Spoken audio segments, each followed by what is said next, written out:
Hey guys, what's up? It's Dean. Welcome to the Better Man podcast.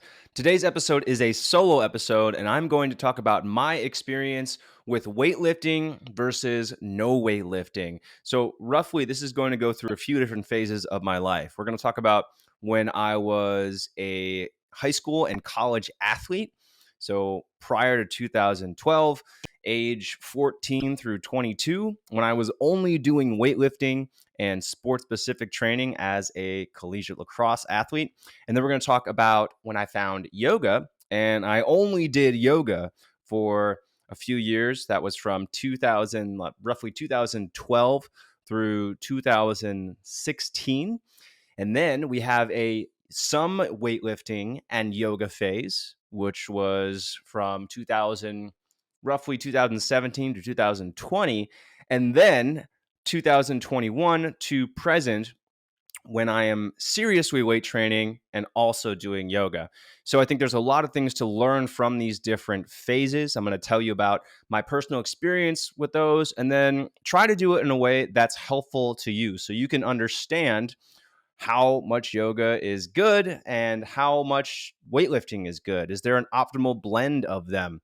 And I do want to say before I start this that this is going to largely depend on your current fitness interest and your current fitness goals. You're not always, at least if you're like me, there might be periods of your life where you enjoy doing yoga more, and there might be periods of your life where you enjoy doing weight training more. So it's not a bad thing to fluctuate between the two, and it's a good thing because your body is going to get a break from certain things as you focus on other things.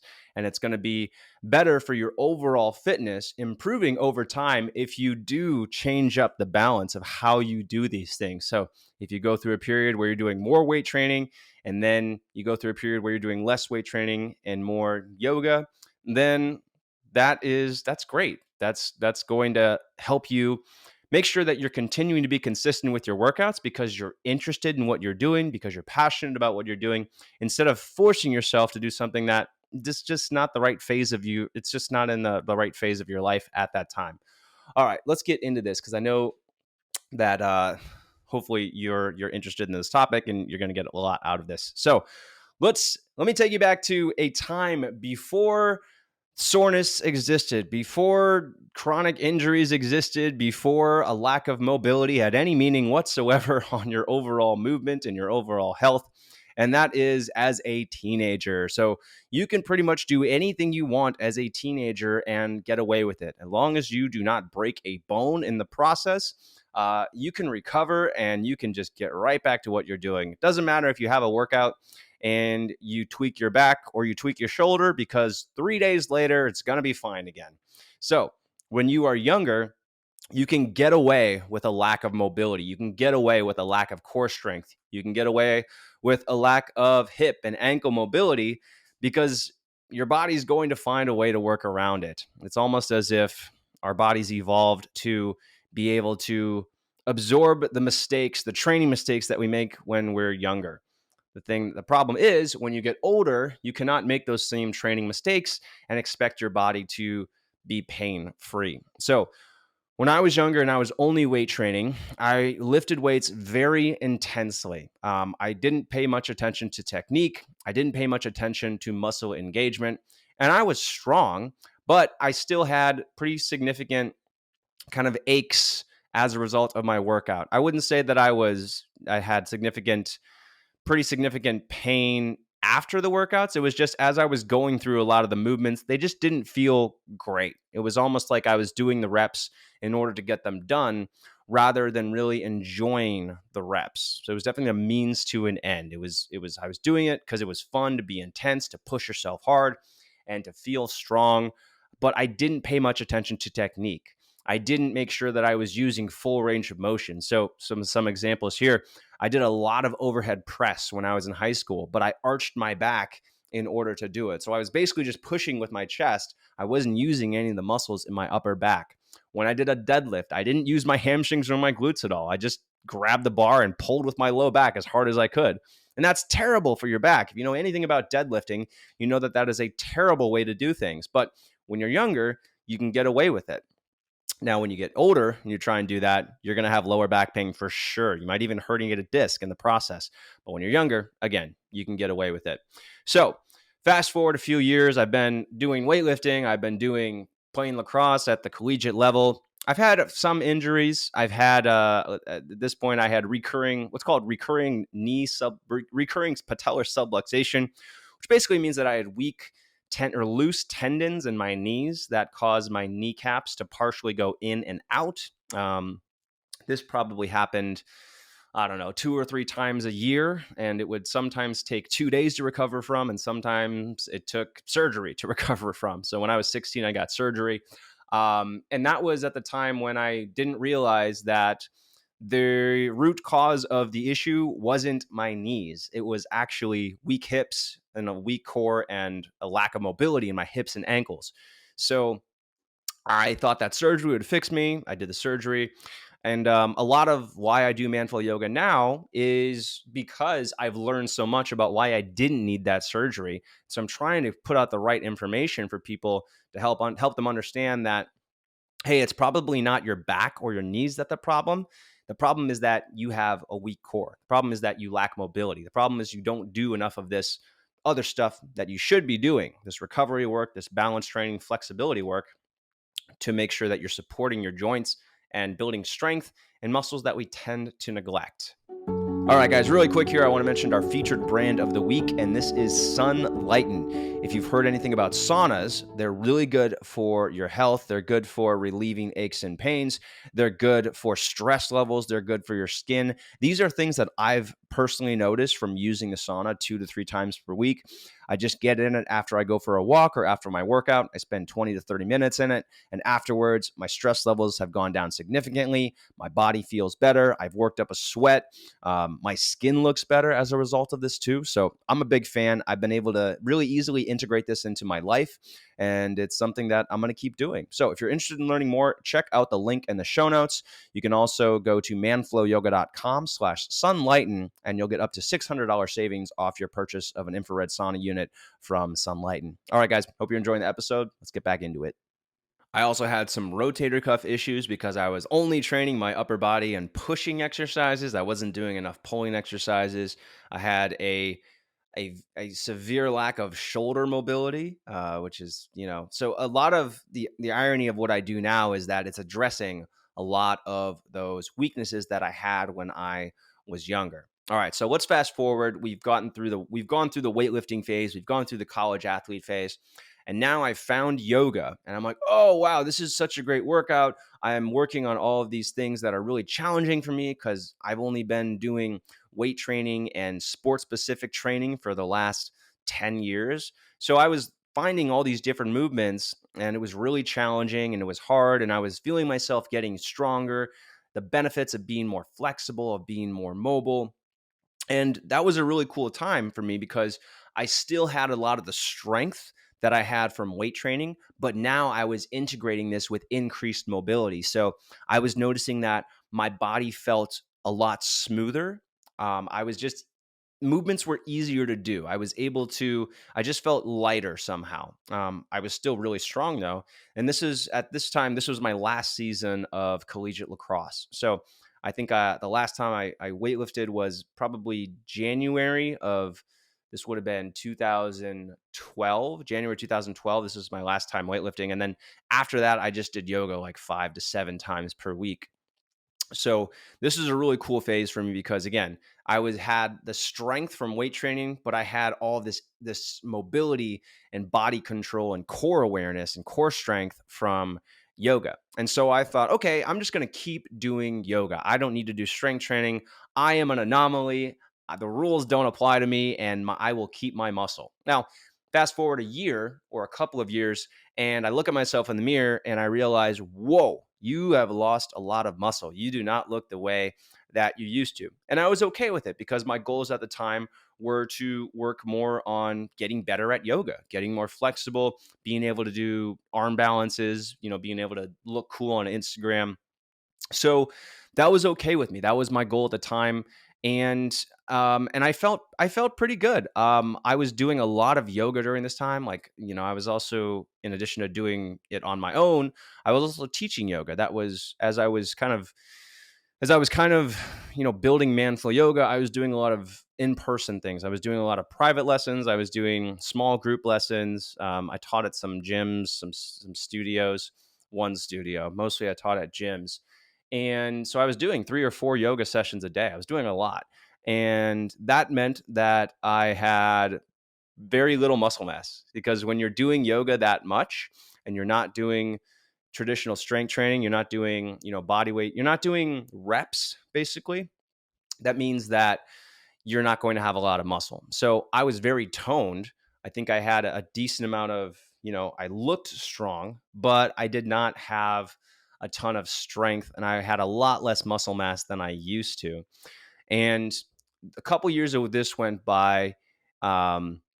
And I went to play in the lacrosse world games in 2014. I was a long story, but I was affiliated with Turkey lacrosse. And I'm not Turkish, but I spent some time working in Turkey, and I lived in Turkey in some immersive language programs from 2010 to 2012. And um, I went to the World Lacrosse Games, and I got injured. I think my third or fourth game. I had a really bad, the same episode that I had before when I was a kid, when I was a collegiate high school athlete. I had my knee, kind of went out of place, and this was one of the worst episodes of this I had had. So it took me about 6 months to recover from this, and it it sucked. And the reason why I got that injury was because I wasn't doing any weight training. I wasn't doing any sport specific training. I just assumed that because I was doing yoga, I was covering my fitness bases, and I'd be able to, go out and play lacrosse and do it injury free. And the reality was that I had a lot of instability in my body. My knees were weak because I wasn't doing squats with weights. I wasn't doing sports, but I wasn't sprinting. I wasn't doing like all of these things that I should be doing in order to be able to go out to a lacrosse game and play at the highest level that I could. And the result was that I got injured. So, big lesson here is you need to train for your activity of choice. I also learned that I'm not an anomaly. So, I can't get away with not working out, and I can't get away with not lifting weights and not training for my sport and expect that my body can perform. So, that was humbling. But it did teach me that, yoga is not the end all be all for fitness. So, 2016, I think, was the year, 2017. I can't remember for sure when, but I had this moment where I went to a group fitness class, and I just sucked. I had no endurance. I couldn't do the exercises that everyone else was doing. And I looked around the room and I was like, I think I'm in better shape than these guys, but I cannot do the full duration of this exercise. I can't go through a boot camp style workout because all I do is yoga. And at the end of the class, I remember there was a guy who's like, he's doing an arm balance. I was like, oh, I'm going to do an arm balance. And I tried to do it, and I just felt so weak in my upper body. I couldn't do it because I wasn't doing arm balances anymore. I was just doing yoga workouts. I was doing planks. I was doing chaturangas, so yoga push-ups, but I wasn't doing things that demanded a lot of strength from me. And yeah, I looked good in the mirror. Like, I looked very toned, but actually, at the time, I was about 5% body fat. I'm not saying that to brag. I'm saying that because it was a very low percentage of body fat, and I wasn't that strong. If you're trying to get jacked or you're trying to get really skinny, what I did basically, I had a lot of muscle, and then I stopped eating carbs and I started only doing yoga. And what happened was I lost a significant amount of that muscle, but I also lost all my fat. So I looked really toned, but I wasn't that strong. I didn't feel that great. I had a somewhat lower sex drive. I was hungry very often throughout the day. Again, and I had no performance when it came to being able to do workouts with endurance. So this workout was the event that caused me, okay, it's time for me to get back to weight training. I'm going to start weight training again on my own. I'm going to start integrating all this stuff that I learned with yoga with weight training.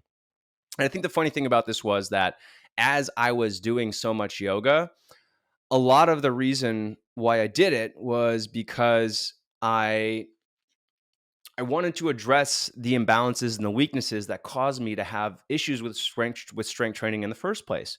So I was doing yoga, and I was doing, this kind of yoga that I developed called man flow yoga to work on all of the weaknesses that made weightlifting difficult for me. So I was really pushing muscle activation in your glutes. I was really strengthening my core. I was working on getting my hip flexors involved, getting my upper back muscles involved, scapular stability, all of these things that help with weightlifting.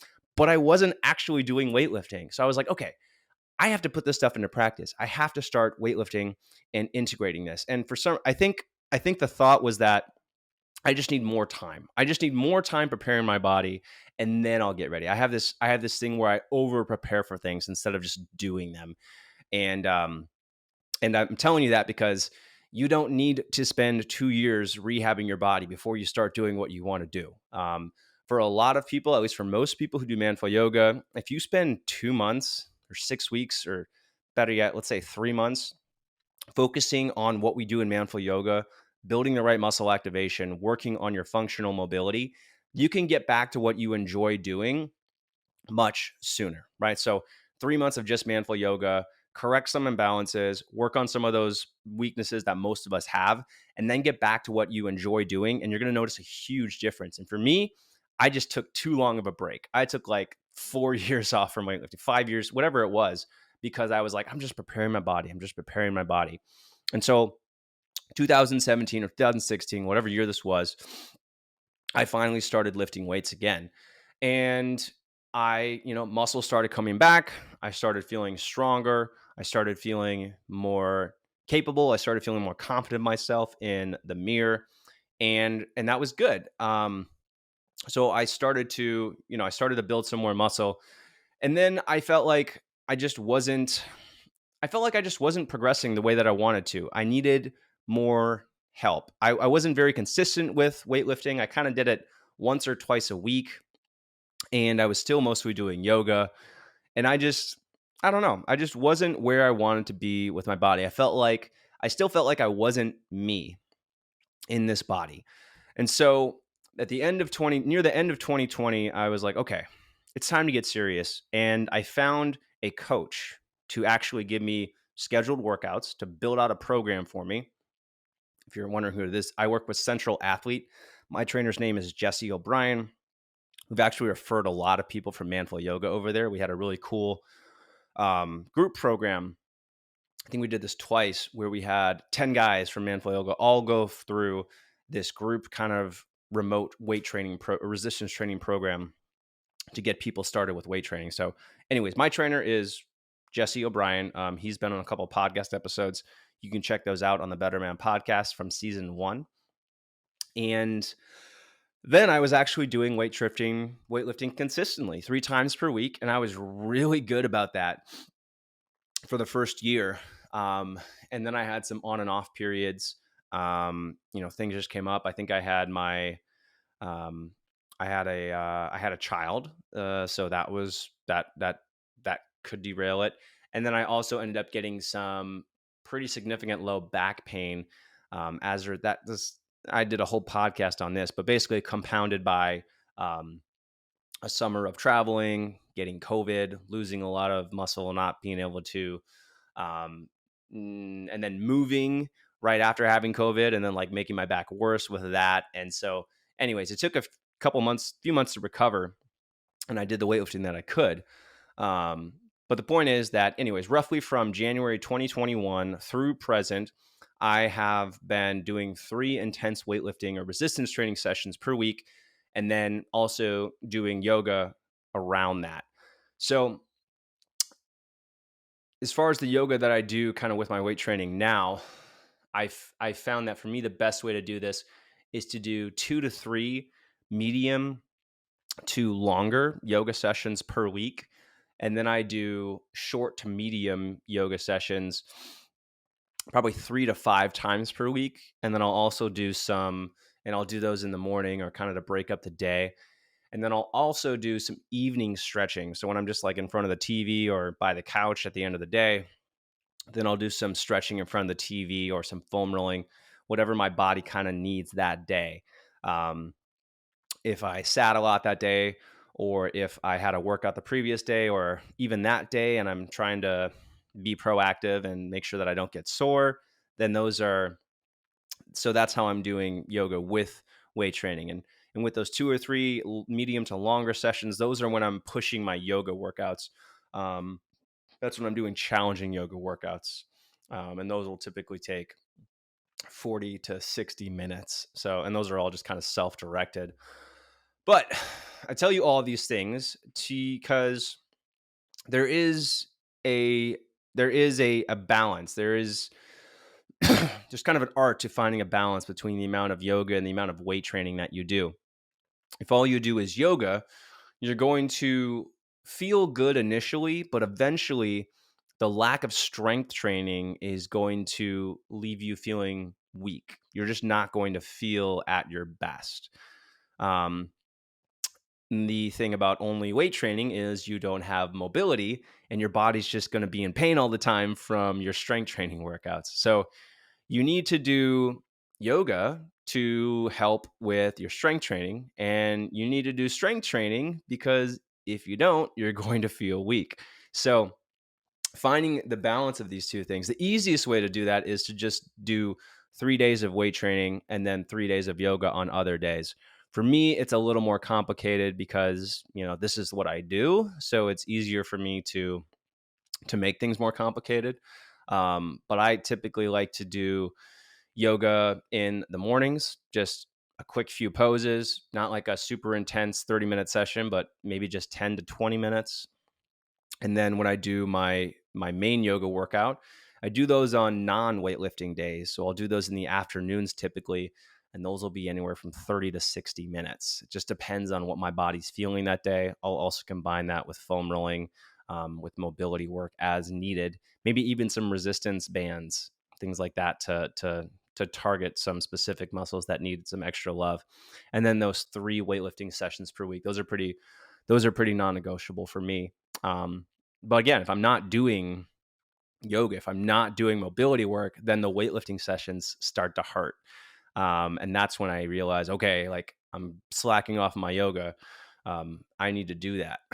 And so, so this is just to say, like, if you're doing a lot of weight training and you notice like, hey, like I'm not really enjoying this as much. Like, it feels like I'm just getting through the workouts instead of enjoying the workouts. Then it's a good idea for you to start working more on your mobility. And if you're doing a lot of yoga and you're not feeling sore from your workouts and you're noticing that lifting things is difficult, if you're noticing that you're losing muscle mass, then hey, it's a good idea to start doing some strength training. And also, it just in general, we need the exercises from both practices in order to be strong. If you're only doing yoga and body weight exercise, you're not strengthening your upper back and your shoulders. So there's no way for you to build strength in your upper back without using some form of resistance, whether that's a pull-up bar so that you can get those muscles working, or if it's just resistance bands or weights. But you cannot strengthen your upper back with yoga alone. There's just no way to mimic pulling with your body weight. So that's why it's really important to do strength training. And then for yoga, you need to be doing that because that's going to help with your mobility. That's going to help with your recovery. And also, most of us spend a decent amount of time being sedentary. We're driving long distances, we're commuting, we're also sitting at a desk. And so we need to do the right exercises to undo the stress of those things on our body. And if all you do is weight training, you're not doing enough to undo the effects of a sedentary lifestyle.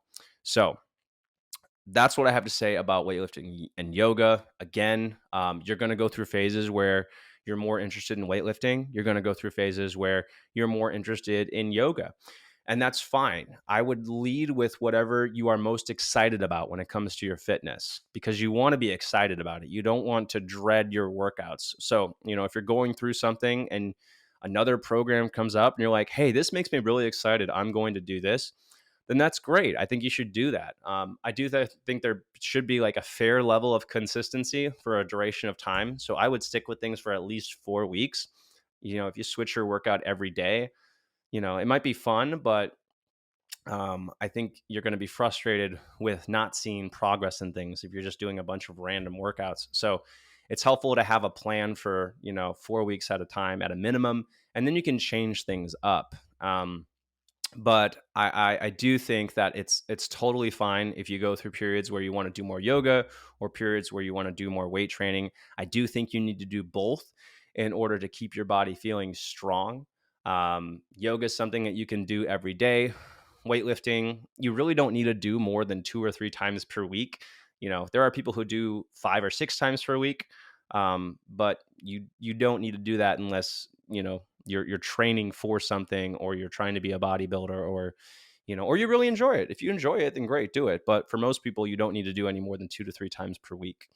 And yoga is cool because you can do it every day. You can do it multiple times per day, and your body feels better the more you do it, depending on the intensity. So, all right, guys, anything beyond this, I think I'm going to be rambling. So I'm going to end it here. I hope you enjoyed this solo podcast from the Better Man podcast. I hope you're enjoying these episodes. If you haven't already, please consider leaving a review for us on Apple Podcast. You can also do that on Spotify. Say something nice about me, pretty please. And then if you haven't already gotten started with Manful Yoga, we have a free 7-day trial, mfy.tv/join, programs, workouts, tutorials, and a whole getting started series to walk you through how to be consistent, program progression, lots of really cool stuff that makes it as easy as we can make it to be successful with our online program. And then if you not quite ready to do a trial, we do have a free 7-day challenge, which you can sign up for. It's a beginner's yoga for men challenge, 15 minutes per day. Sign up for that at manfulyoga.com/7DC. All right, guys, thanks for listening to this episode. I hope you got something out of this, and I'll look forward to hearing you. I look forward to seeing you on the next one. Bye. If you like that episode, check out this other one right here. I think you're really going to enjoy it. If you haven't subscribed, click this subscribe button over here, and you can listen to the full episodes on any major podcasting platform. Full details below in the description.